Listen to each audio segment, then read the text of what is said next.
Bharat Canada के बीच तनाव की स्थिति बनी हुई है।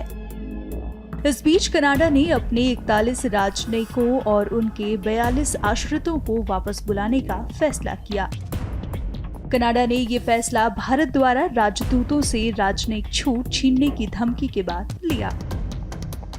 कनाडाई विदेश मंत्री मेलानी जोली ने भारत से कनाडाई राजनयिकों के प्रस्थान की जानकारी दी। मैं कंफर्म कर सकती हूं कि भारत ने 20 अक्टूबर तक दिल्ली में 21 कनाडाई राजनयिकों और उनके आश्रितों को छोड़कर सभी के लिए राजनयिक छूट हटाने की अपनी योजना को औपचारिक रूप से बता दिया है।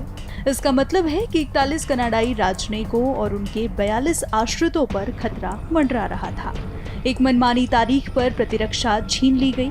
इससे उनकी व्यक्तिगत सुरक्षा खतरे में पड़ सकती है।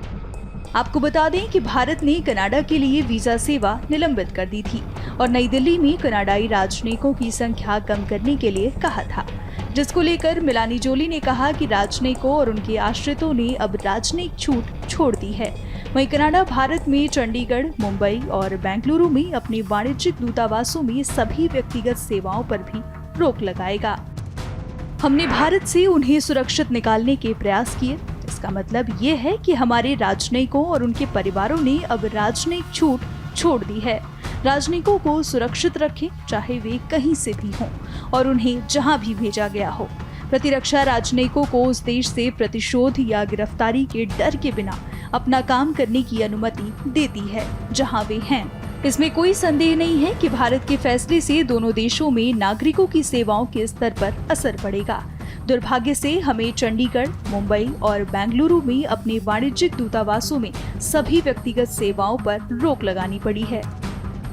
गौरतलब है कि कनाडाई पीएम जस्टिन ट्रूडो ने खालिस्तानी आतंकवादी हरदीप सिंह निज्जर की हत्या का निराधार आरोप भारत पर लगाया था। ट्रूडो ने कनाडा की संसद में कहा था कि भारत सरकार के एजेंटों ने उनके नागरिक की हत्या को अंजाम दिया, जिसके बाद भारत द्वारा इन आरोपों को बेतुका बताया गया। हालांकि इसके बाद से ही दोनों देशों के राजनयिक रिश्तों में तल्खी आ गई, जिसका परिणाम देखने को मिल रहा है।